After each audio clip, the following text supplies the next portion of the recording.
বাইরে বেরো একটু, এদিকে শোন। কবে থেকে বিজেপি করছো তুমি? হ্যাঁ, তুমি বিজেপি করো? কি করতে তুমি আগে? কি করতে আগে? বন্ধুরা, এই 10 সেকেন্ডের ভিডিও আপনারা দেখলেন। সেখানে একজন ব্যক্তি বারবার একজনকে জিজ্ঞেস করছে যে তুমি কি বিজেপি করো, তুমি কি বিজেপি করো? এবং যে ব্যক্তি এই প্রশ্ন বারবার করছে সেই ব্যক্তিটাই কিন্তু বিজেপি করে। আর একজন তাকে সে হাতে নাতে ধরেছে এবং তাকে প্রশ্ন করছে যে তুমি কবে থেকে বিজেপি করতে শুরু করলে। প্রথমেই এই ভিডিওটা পুরোটা দেখে নিন, তারপর আপনাদের সঙ্গে কথা বলবো।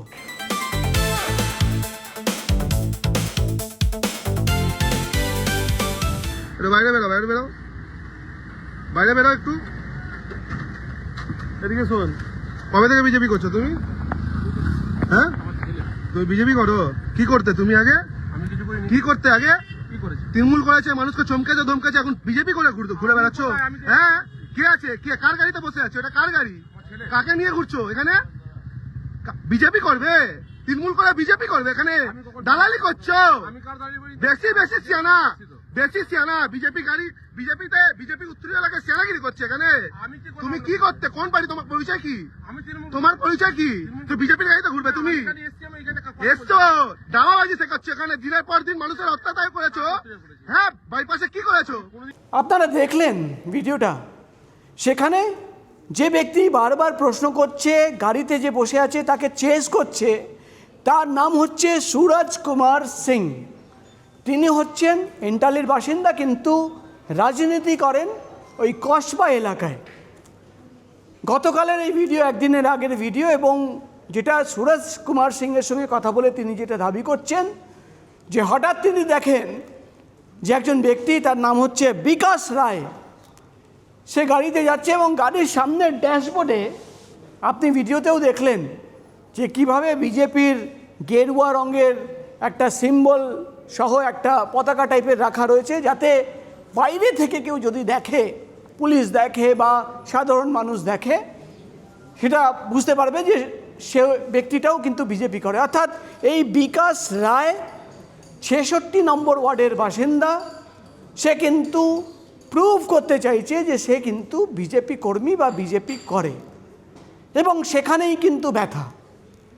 সুরজ কুমার সিংয়ের মতন বিজেপি কর্মীরা, বিজেপির নেতারা যারা বছরের বছর মার খেয়েছে, জেলে গেছে, গ্রেফতার হয়েছে, তাদের আজকের দিনের একটাই ব্যথা যে তারা নিজেরাই জানে না তারা বিজেপি নাকি এই যে বিকাশ রায়ের মতন লোকেরা যারা রাতারাতি চেঞ্জ হয়ে গেল।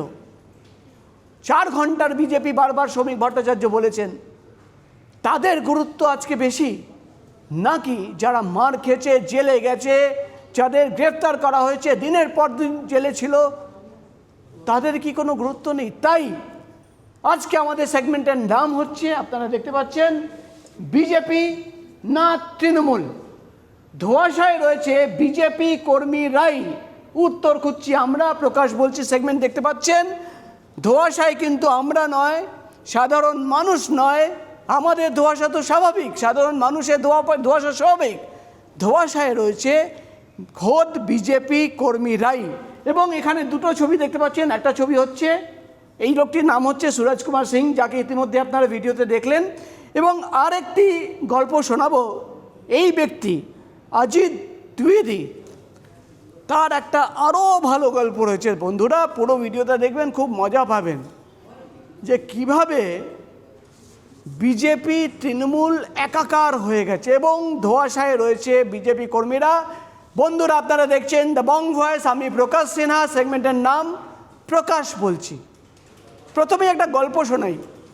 আজ থেকে প্রায় 2 বছর আগে বা 3-4 বছর আগে, 2021 সালে যখন বিজেপির ভরাডুবি হয়, তৃণমূল জয় জয়কার এবং আবার সরকারি চলে আসে, একজন বিজেপি কর্মী, তিনি একজন শীর্ষ নেতার খুবই ঘনিষ্ঠ, তিনি হঠাৎ আমি দেখলাম যে সাইলেন্ট হয়ে গেছে।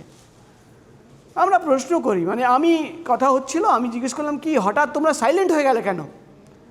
সেদিন উত্তর পেয়েছিলাম সেই বিজেপি কর্মীর যে আমরা সাইলেন্ট এই জন্য হয়ে গেছি যে আমাদের পুলিশ কেস দেয়, গ্রেফতার করা হয়, জেলে দিনের পর দিন থাকতে হয়, কিন্তু কোনো ব্যাক সাপোর্ট আমরা পাই না। মানে এমনও তথ্য সামনে এসেছিল বা এমনও বিজেপি কর্মীরা তখন ছিলেন 5 বছর আগে, যারা বলছেন যে ঘর বাড়ি জমি বিক্রি করে মামলা লড়তে হয়েছে এবং 2 মাস 3 মাস 6 মাস জেলে থাকার পর বেরোতে হয়েছে। প্রশ্ন একটাই, সেই বিজেপি কর্মীরা আজকে কেন ধোঁয়াশায় থাকবে? সেই বিজেপি কর্মীদের কি কোনো দলের মধ্যে অধিকার নেই? কেন এই সুরাজ কুমার সিংয়ের মতন বিজেপি কর্মীদের বলতে হবে যে তুমি বিজেপি করো না, তুমি জাভেদ খানের ঘনিষ্ঠ, তুমি দিনের পর দিন আমাদের ওপরে অত্যাচার করেছো, ডেকে পাঠিয়েছো, ফ্যামিলিকে ডেকে পাঠিয়েছো? এবং কেন এই বিকাশের মতন ছেলেরা যারা দিনের পর দিন অত্যাচার করেছে, দিনের পর দিন টর্চার করেছে তখনকার বিজেপি কর্মীদের, তারা গাড়িতে দেখতেই পারলেন তো কিভাবে বিজেপির সিম্বল সহ পতাকা নিয়ে ঘুরে বেড়াচ্ছে? এটাই কি বিজেপি? আমাদের সরাসরি প্রশ্ন, তাহলে সেই বিজেপি কর্মীরা কি ভুল করলো? যারা দিনের পর দিন মার খেয়েছে, যারা দিনের পর দিন সংঘর্ষ করেছে, র্যালিতে হেঁটেছে, যারা টার্গেটেড হয়েছে, যারা নিজের রক্ত বইয়েছে, যারা মার খেয়েছে, যারা মাথা ফেটে গেছে, যারা নিজের জীবনের একটা অংশ জেলে কাটিয়েছে, প্রশ্ন করবে না বিজেপি কর্মীরা? তাদের কি বুকের মধ্যে ব্যথা হবে না? তাদের পরিবারের লোকেরা প্রশ্ন করবে না যে তোরা কি করলি? এই যে রাতারাতি তৃণমূল বা অন্য দল থেকে যারা বিজেপি হয়ে গেল, অলিখিত বিজেপি হয়ে গেল, কোনোভাবে তাদের রিকগনিশন দেওয়া হলো না, শুধু কয়েকটা নেতাদের সঙ্গে বসে ছবি তুলিয়ে এবং তাদের একটু পলিশিং করে তারা নিজেকে আজকে বড় বিজেপি দাবি করছে। তারা কি বিজেপি? আমরা প্রশ্ন করছি। প্রথমেই শুনিয়ে দেব যে বিজেপির রাজ্য সভাপতি শ্রমিক ভট্টাচার্য, এই যে রাতারাতি কনভার্সন হচ্ছে এবং 4 ঘন্টার বিজেপি, হঠাৎ 12টার আগে সবুজ শার্ট, 12টার পর শার্টের কালার গেরুয়া হয়ে গেল, এই সমস্ত নিয়ে শ্রমিক ভট্টাচার্য কি বলেছিলেন শুনে নিন। না, কড়া বার্তা আগে পরের কোনো ব্যাপার নেই। বিজেপি তৃণমূলীকরণ হয় না, হতে পারে না, হলে সেটার বিজেপি থাকবে না। সুতরাং এটা কোনোদিন হবেই না।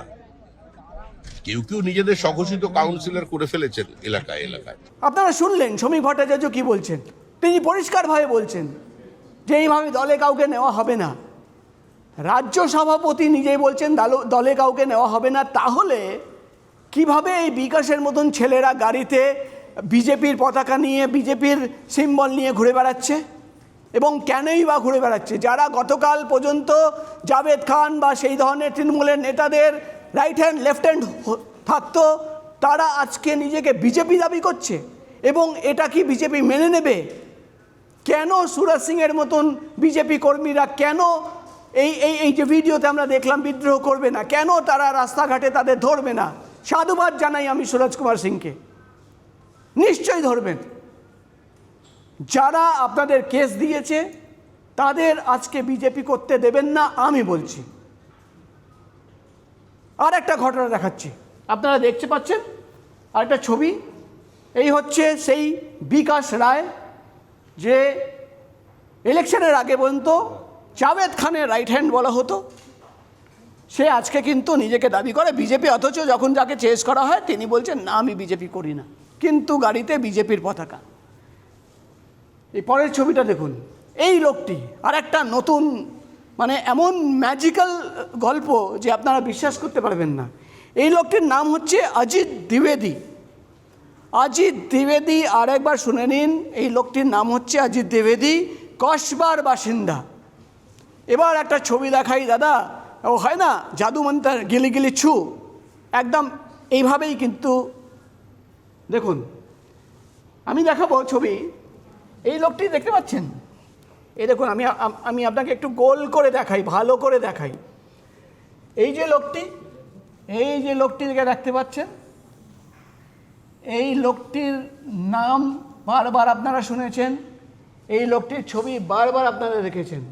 যদি না চিনতে পারেন বলে দিই, এই লোকটি হচ্ছে কসবা, বালিগঞ্জ, গড়িয়াহাট এলাকার ত্রাস সোনা পাপ্পু। মনে আছে বিশ্বজিৎ পোদ্দার, সোনা পাপ্পু, যে এখনও জেলে রয়েছে। ইডি যাকে গ্রেপ্তার করেছিল, যে প্রমোটার, চমকানো, ধমকানো, টাকা তোলা, তোলাবাজি, সব ধরনের মামলা রয়েছে। এবং তৃণমূল নেতাদের খুবই ঘনিষ্ঠ, তৃণমূল নেতাদের পকেট ভর্ত। ইডির দাবি, আমাদের দাবি নেই। এই সোনা পাপ্পুর সঙ্গে এই লোকটি কে আছে বলুন তো? এই লোকটি যার ছবি আগে দেখালাম, এই লোকটি হচ্ছে এই অজিত দ্বিবেদী। এবং তার হ্যাপি বার্থডে অজিত দা। কে উইশ করছে? সেই সোনা পাপ্পু উইশ করছে, যে তৃণমূল কংগ্রেসের নেতাদের, মন্ত্রীদের এবং পুলিশের ঘনিষ্ঠ ছিল, যে অবৈধ নির্মাণ করত এবং যে টাকা আসতো সেখান থেকে চলে যেত প্রভাবশালীদের কাছে, নেতা মন্ত্রীদের কাছে, তৃণমূলের নেতার কাছে। তার সঙ্গে এই অজিত দ্বিবেদীর ছবি থাকতেই পারে, এখানে তো কোনো প্রবলেম নেই, থাকতেই পারে। পরের ছবি দেখুন, মজার ছবি। পরের ছবি দেখুন, মজার ছবি। এই দেখুন আবার সোনা পাপ্পু, এখানে আবার অজিত দ্বিবেদীর ছবি, আবার একইভাবে সোনা পাপ্পুর সঙ্গে অজিত দ্বিবেদী। এই ছবিটা দেখুন, যে ছবিটা আপনাকে দেখানোর জন্য যে ম্যাজিকটা হলো না, এই যে আমরা প্রশ্ন করছি না তৃণমূল না বিজেপি, কেন করছি দেখুন। এই যে ছবিতে আপনি দেখতে পাচ্ছেন অজিত দ্বিবেদী একটা লাইভ করেছে সোশ্যাল মিডিয়া হ্যান্ডেল দিয়ে, এবং ওপরে দেখুন বিজেএমসি, ভারতীয় জনতা মজদুর সেল, ভারতীয় জনতা মজদুর সেল। বুঝতে পারছেন? পুরো খেলা চলছে। প্রথমে আপনাকে শুনিয়ে দিই যে সুরজ কুমার সিং, যার ভিডিওটা আগে দেখালাম, তিনি কি বলছেন শুনুন। এর নাম হচ্ছে বিকাশ রয়। তপসিয়া অঞ্চলে ডিগিপাড়ায় তৃণমূল কংগ্রেস করত। 66 নম্বর ওয়ার্ড, 66 নম্বর ওয়ার্ড, ফ্যাজ আহমদ খান কাউন্সিলর, জাভেদ খানের ছেলে, আর সেখানকার কসবা বিধানসভার এমএলএ জনাব জাভেদ আহমদ খান, তার একদম খুব কাছের একজন। সে তোলাবাজ, চিটিংবাজ, মানুষকে উত্ত্যক্ত করেছে, মানুষকে বিরক্ত করেছে, থ্রেট করেছে, মারধর করেছে, টাকা লুট করেছে, বিভিন্ন জায়গায় প্রপার্টিতে সেখানে দখল করেছে, গুন্ডামি করে বেরিয়েছে সারা জীবন। আজকে এরকম অনেক যারা তৃণমূল কংগ্রেসের তোলাবাজরা আছে, তারা এলাকায় এলাকায় দেখবেন আপনারা গাড়িতে উত্তরীয় লাগিয়ে বিভিন্নভাবে তারা ঢোকার চেষ্টা করছে ভারতীয় জনতা পার্টিতে। শুনলেন, রাতারাতি বিকাশের মতন লোকেরা তৃণমূল থেকে বিজেপি হয়ে গেছে। এবং সেই বিকাশ একা নয়, প্রত্যেকটা ওয়ার্ডে এই ধরনের বিকাশরা ভরে রয়েছে। অজিতরা, আমরা কথা বলেছিলাম, সানিয়ার সঙ্গে কথা বলবো, সানিয়া আমাদের বিজেপি বিটের রিপোর্টার, তার সঙ্গে কথা বলবো। এটা দেখার পর আমি সানিয়াকে বলেছিলাম যে একটু খোঁজখবর নে তো, এই ভারতীয় জনতা মজদুর সেল আসলে কি, বিজেপির সংগঠন, আরএসএস সংগঠন আসলে কি। রাতারাতি অজিত দ্বিবেদী বিজেএমসিতে জয়েন করে এবং নিজেকে এখন দেখায় যে সে হচ্ছে এখন বিজেপির একটা সংগঠনের সদস্য। সানিয়া একটু আসো। সানিয়া, এই যে বিজেএমসি, এই অজিত দ্বিবেদী, এই ছবিটা ভিডিওটা তোমাকে সকালে দেখালাম, তুমি খোঁজ নিয়ে কি পেলে বলো তো? না, যেটা প্রত্যেকে নামটা দেখে ভাবছে যে ভারতীয় জনতা মজদুর সেল, এটা বিজেপিরই কোনো সংগঠন। এটা কিন্তু বিজেপিরও কোনো সংগঠন না, এমনকি আরএসএসেরও কোনো শাখা সংগঠন এটা কিন্তু নয়। এটা বিজেপি নেতারা দাবি করছে। হ্যাঁ, একদমই, এটা ওদের কোনো সংগঠন না। আরএসএস যে সংগঠন নাম, সেটার নাম বিএমএস, ওটা কিন্তু আলাদা। ওটা হচ্ছে ভারতীয় মজদুর সংঘ, ওটা ডিফারেন্ট, আর এটা একেবারেই আলাদা। তার মানে এই ধরনের একটা সংগঠন খুলে পুরো দেখানো হচ্ছে যে আমরা বিজেপির লোক। হ্যাঁ, ভারত মাতার ছবি, আমি তো ছবিটা দেখলাম, তুমি যেমন পেছনে ভারত মাতার ছবি, গেরুয়া রঙের শ্যামাপ্রসাদ মুখার্জির ছবি। বুঝতে পারলেন বন্ধুরা? কোথাও কোথাও গাড়ির ড্যাশবোর্ডে পতাকা রাখা হচ্ছে, বলা হচ্ছে আমি বিজেপি। কোথাও কোথাও এই ধরনের নকল সংগঠন বিজেএমসি তৈরি করে দাবি করা হচ্ছে যে আমরা বিজেপি। তাহলে বিজেপির যে কর্মীরা যারা মার খেলো, তারা কি ভুল করলো? গামছা এই দেখুন গাড়ির বনেটে, গাড়ির বনেটে। এবার এখানে দেখুন, গাড়ির বনেটে গামছা, অর্থাৎ গাড়ির বনেটে গেরুয়া ছবি রাখা হয়েছে। কি বলবেন, কেন বিজেপির নিচুতলার কর্মীরা ধোঁয়াশায় থাকবে না? এই নিয়ে আমরা প্রশ্ন করেছিলাম দেবাশিস ধরকে, আমরা প্রশ্ন করেছিলাম লকেট চ্যাটার্জিকে। শুনুন তারা কি বলল। আমার ওখানে যে কটা অভিযোগ এসেছিল ম্যাক্সিমাম হয় বন্ধ করেছি, না হলে আমাদের অনেক লোকও কিন্তু অ্যারেস্ট হয়েছে। আমার ব্যাপারটা আমি বলতে পারি যে দেখুন, একেবারে কিছু হচ্ছে না এটা বলা মূর্খামি, তবে যেটা হচ্ছে এই এতদিনের প্র্যাকটিস, তো এবার তৃণমূলের কিছু লোক জুড়ে গেছে। 2 মাসের মধ্যেই হঠাৎ করে সবকিছু দেখতে পাবো পাল্টে গেছে চোখ খুলেই, এটা তো হতে পারে না, কারণ লোকগুলো তো একই লোক রয়েছে সেখানে, তো সেগুলো করতে একটু টাইম দিতে হবে আমাদেরকে। আপনারা শুনলেন, এমন নয় যে নেতারা জানে না এই বিষয় নিয়ে, সবাই জানে। তাহলে সলিউশনটা কি? এভাবেই কি চলবে? এভাবেই বিজেপি সেই নিচুতলার কর্মীরা ডিমোরালাইজ হবে এবং ভাববে যে এত বছর ধরে আমরা মার খেলাম, আমরা জেলে গেলাম, আমাদের নামে এখনও কেস পেন্ডিং রয়েছে, এবং আজকে যখন পরিবর্তন হয়েছে, আজকে যখন দেখানোর টাইম এসছে, ক্ষীর খাবে বিকাশরা, কেন মোরালি ডাউন হবে না বিজেপি কর্মীরা? এটা নিয়ে আমি আপনাকে বলি, অনেক জায়গায় বিভিন্ন ওয়ার্ডে আমরা আসল বিজেপির কর্মীদের সঙ্গে কথা বলেছি, যারা বহু বছর ধরে বিজেপি করছে। তাদের বক্তব্য কিছু করার নেই দাদা। তাদের বক্তব্য যে বিজেপি যা টপ লেভেলের লিডাররা, তারাই কিন্তু তাদের সঙ্গে রাখছে এবং তারা জানতে অজান্তে তাদের কাছাকাছি ঘেঁষে রয়েছে। তারা করবোটা কি? এটা খুব সিরিয়াস বিষয়। বিজেপির শীর্ষ নেতৃত্বর এটা কিন্তু নজর দেওয়া উচিত।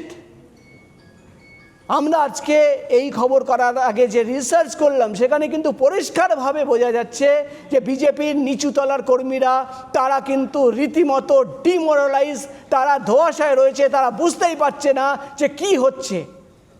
মাত্র 3 মাসের সরকার, এবং যেভাবে বিজেপির সংগঠনের তৃণমূলের লোকেরা ঢুকেছে বা ঢুকছে বা চেষ্টা করছে, নিজেকে দেখানোর চেষ্টা করছে, কেউ অফিসিয়ালি কেউ আনঅফিসিয়ালি, এটা কিন্তু আগামী দিনে একটা বড় ইস্যু হতে চলেছে।